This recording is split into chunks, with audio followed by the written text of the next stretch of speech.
देखो, ये सवाल बहुत पुराना है, लेकिन इंसान आज भी उतना ही उलझा हुआ है। अधिकतर लोग कहते हैं मैं प्रेम करता हूँ, लेकिन अगर ध्यान से देखो तो जो वे कर रहे हैं वह प्रेम नहीं है।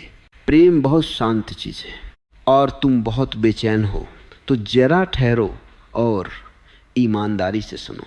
वासना क्या है? वासना मतलब मुझे चाहिए, प्रेम मतलब मैं देना चाहता हूँ, बस यही फर्क है। वासना में दूसरा व्यक्ति जरूरी नहीं होता, जरूरी होता है तुम्हारा सुख। दूसरा केवल एक साधन बन जाता है। इसीलिए वासना जल्दी थक जाती है, क्योंकि कोई भी व्यक्ति तुम्हारी भूख को हमेशा नहीं भर सकता। तुम कहते हो मैं उससे प्यार करता हूँ, लेकिन जैसे ही वह तुम्हारी अपेक्षाओं पर खरा नहीं उतरता, प्यार शिकायत में बदल जाता है, गुस्से में बदल जाता है और फिर नफरत में। अगर वह प्रेम था तो इतनी जल्दी जहर कैसे बन गया? सच यह है, तुम प्रेम नहीं कर रहे थे, तुम उपयोग कर रहे थे, और उपयोग हमेशा हिंसा है। प्रेम में तुम दूसरे को आज़ाद करते हो, वासना में तुम दूसरे को बांधना चाहते हो। प्रेम कहता है तुम जैसे हो वैसे ही ठीक हो, वासना कहती है तुम वैसे बनो जैसा मुझे चाहिए। अब खुद से पूछो तुम क्या कर रहे हो? प्रेम में डर नहीं होता, वासना हमेशा डरती है। डर इस बात का कि वह मुझे छोड़ न दे, किसी और को न चुन ले, मेरा सुख न छीन ले। और जहाँ डर है वहाँ प्रेम नहीं हो सकता। तुम्हें लगता है कि प्रेम में ईर्ष्या स्वाभाविक है? नहीं, ईर्ष्या वासना की छाया है। प्रेम में भरोसा होता है, इतना गहरा भरोसा कि दूसरा चाहे चला भी जाए तुम टूटते नहीं, क्योंकि प्रेम किसी को पकड़ने का नाम नहीं है। प्रेम एक अवस्था है। और याद रखो, प्रेम कोई संबंध नहीं है, प्रेम तुम्हारी चेतना की गुणवत्ता है। अगर तुम भीतर से खाली हो तो तुम केवल वासना ही कर सकते हो, क्योंकि खाली व्यक्ति मांगता है, भरा हुआ व्यक्ति बांटता है।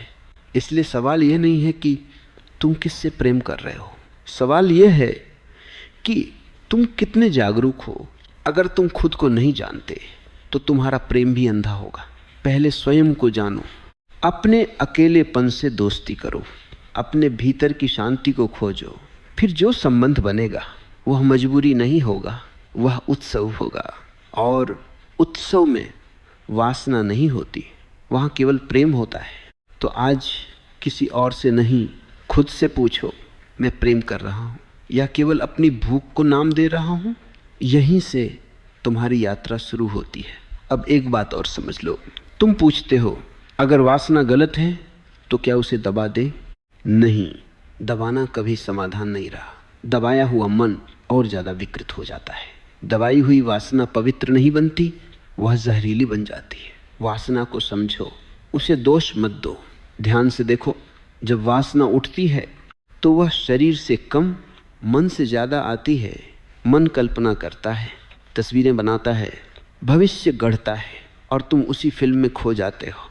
प्रेम कभी भविष्य में नहीं होता, प्रेम अभी होता है। वासना कहती है मुझे कुछ चाहिए, प्रेम कहता है मैं यहाँ हूँ। इसलिए प्रेम हमेशा वर्तमान में है, वासना हमेशा आगे भागती है। तुम कहते हो जब वह मिल जाएगी तब मैं खुश हो जाऊंगा, और जब वह मिल जाती है तो मन कहता है अब कुछ और चाहिए। यह सिलसिला अंतहीन है।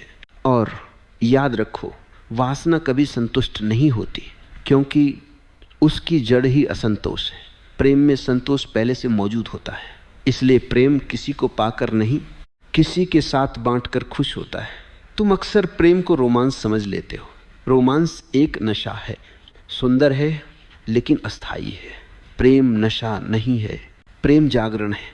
नशे में तुम दूसरे को नहीं देखते, सिर्फ अपनी इच्छा देखते हो। जागरण में तुम दूसरे को भी देखते हो और स्वयं को भी। इसीलिए ओशो कहता है प्रेम से पहले ध्यान को सीखो। ध्यान तुम्हें पूरा करता है, और जो पूरा है वह किसी पर निर्भर नहीं होता। निर्भरता वासना है, स्वतंत्रता प्रेम है। जब तुम किसी से कहते हो मैं तुम्हारे बिना नहीं रह सकता, तो सुनने में यह सुंदर लगता है, लेकिन सच में यह डर है। प्रेम कहता है तुम हो, यह आनंद है, तुम नहीं हो तब भी मैं संपूर्ण हूँ। यह वाक्य अहंकार का नहीं है, ये जागरूकता का है। और जब दो संपूर्ण लोग मिलते हैं तो संबंध नहीं बनता, उत्सव बनता है।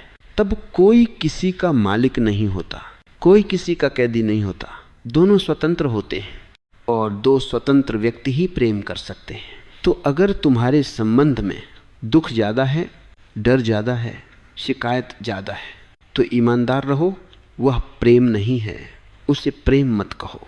नाम बदल देने से सच नहीं बदलता। सच को देखने की हिम्मत रखो और याद रखो, प्रेम कोई लक्ष्य नहीं है, प्रेम तुम्हारी आंतरिक अवस्था है। जब तुम शांत हो, जागृत हो, आनंदित हो, तो प्रेम अपने आप बहने लगता है।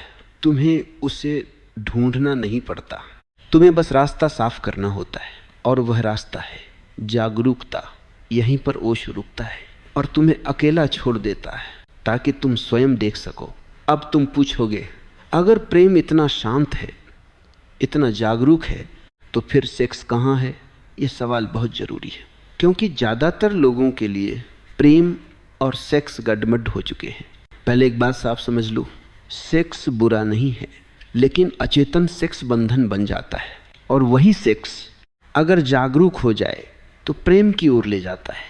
समस्या सेक्स में नहीं है, समस्या तुम्हारी बेहोशी में है। जब तुम सेक्स में जाते हो सिर्फ तनाव निकालने के लिए, तो वह केवल शरीर की क्रिया रह जाती है। तब दूसरा व्यक्ति भी एक साधन बन जाता है, और साधन के साथ कोई प्रेम नहीं कर सकता। लेकिन जब तुम जागरूक हो, जब तुम्हारा मन शांत है, जब तुम्हें किसी से कुछ लेना नहीं है, तब सेक्स बदल जाता है। तब सेक्स गिरता नहीं, ऊंचा उठता है।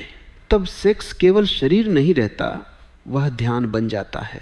अधिकतर लोग सेक्स के बाद खाली महसूस करते हैं, थोड़ा सा अपराध बोध, थोड़ी सी थकान, और फिर वही पुरानी बेचैनी। अगर सेक्स के बाद तुम ज़्यादा शांत नहीं हुए तो वह प्रेम नहीं था।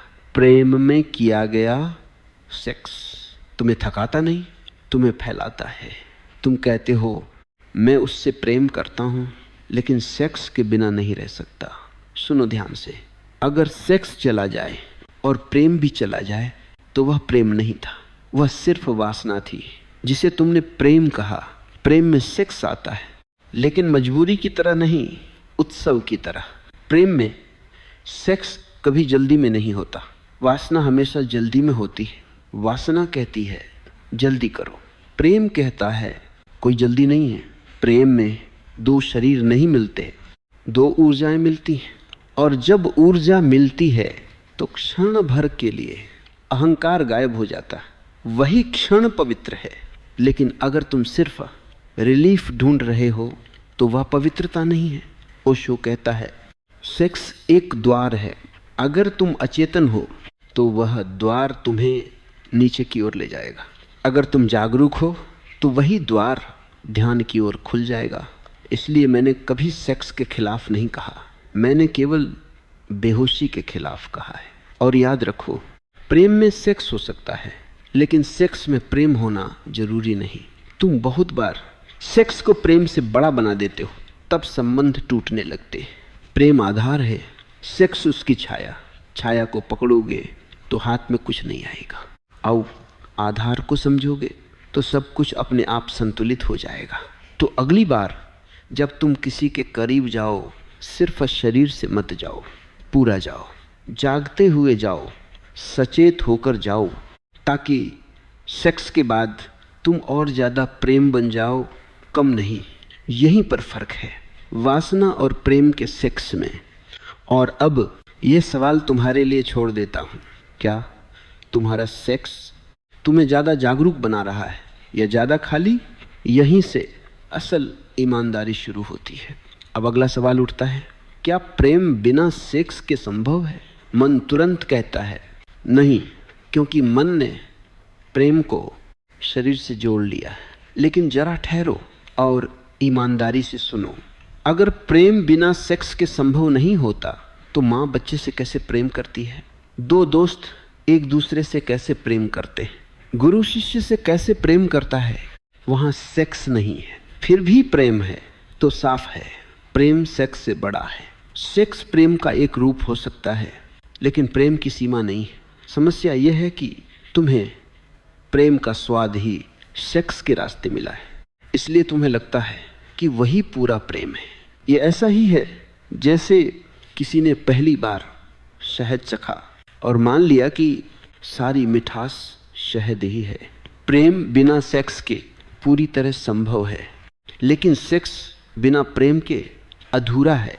जब प्रेम होता है तो कभी कभी सेक्स स्वाभाविक रूप से आता है और कभी कभी नहीं भी आता, और दोनों ही ठीक हैं। प्रेम दबाव नहीं डालता, वासना डालती है।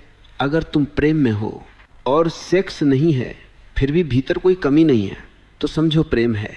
लेकिन अगर बेचैनी है, झुंझलाहट है और मन कहता है कुछ गलत हो रहा है, तो वह प्रेम नहीं है, वह भूख है। तुम पूछते हो तो फिर ब्रह्मचर्य। मैं ब्रह्मचर्य का उपदेश नहीं देता, मैं जागरूकता की बात करता हूँ। जबरदस्ती का ब्रह्मचर्य उतना ही खतरनाक है जितनी अचेतन वासना। प्रेम से उपजा संयम स्वाभाविक होता है, उसे ओढ़ना नहीं पड़ता। जब प्रेम गहरा होता है तो कभी कभी सेक्स अपने आप गिर जाता है, और जब सेक्स गिरता है बिना दबाव के, बिना संघर्ष के, तो वह पतन नहीं है, वह विकास है। तुम्हें डर लगता है अगर सेक्स चला गया तो कहीं जीवन सूखा ना हो जाए। नहीं, जीवन सूखा तब होता है जब सेक्स तो है लेकिन प्रेम नहीं। प्रेम इतना समृद्ध है कि वह अकेले भी पूरा जीवन भर सकता है। और जब दो लोग प्रेम में गहरे जुड़ते हैं तो उनका साथ शरीर से परे चला जाता है। वहाँ स्पर्श भी ध्यान बन जाता है, वहाँ मौन भी संवाद बन जाता है। इसलिए मैं कहता हूँ प्रेम बिना सेक्स के संभव है, लेकिन सेक्स बिना प्रेम के हमेशा किसी न किसी रूप में दुख देगा। और आखिर में ये याद रखो, प्रेम कोई सौदा नहीं है, प्रेम कोई शर्त नहीं है। जहाँ शर्त है वहाँ प्रेम नहीं है। तो खुद से पूछो, अगर कल सेक्स पूरी तरह रुक जाए तो क्या मेरा प्रेम फिर भी जीवित रहेगा? अगर उत्तर हाँ है तो तुम सही दिशा में हो। अगर उत्तर नहीं है तो सच को स्वीकार करो। स्वीकार करना पहला कदम है जागरूकता का, और जागरूकता ही प्रेम का जन्म स्थान है। अब अंत में एक बात और समझ लो, तुम प्रेम को किसी के साथ होने से जोड़ते हो, इसलिए अकेलेपन से डरते हो, लेकिन प्रेम कभी किसी पर निर्भर नहीं होता। अकेलापन और एकांत अलग बातें हैं। अकेलापन कमी से आता है, एकांत पूर्णता से। जो व्यक्ति अपने एकांत में शांत नहीं हो सकता, वह प्रेम में भी अशांत रहेगा। इसीलिए प्रेम की शुरुआत दूसरे से नहीं, खुद से होती है। जब तुम अपने साथ सहज हो जाते हो, तब किसी और के साथ होना मजबूरी नहीं रहता। तब प्रेम एक विकल्प बन जाता है, और जहाँ विकल्प है वहाँ गुलामी नहीं होती। सेक्स हो या न हो, रिश्ता रहे या न रहे, अगर भीतर शांति बनी रहती है तो समझो प्रेम है। और अगर सब कुछ होने के बाद भी भीतर खालीपन है तो सच को स्वीकार करो।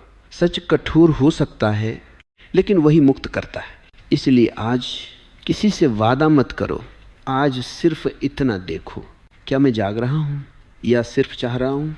अगर तुम जाग गए तो प्रेम अपने आप घटेगा, और तब तुम पूछोगे नहीं कि प्रेम क्या है, तुम हो जाओगे। प्रेम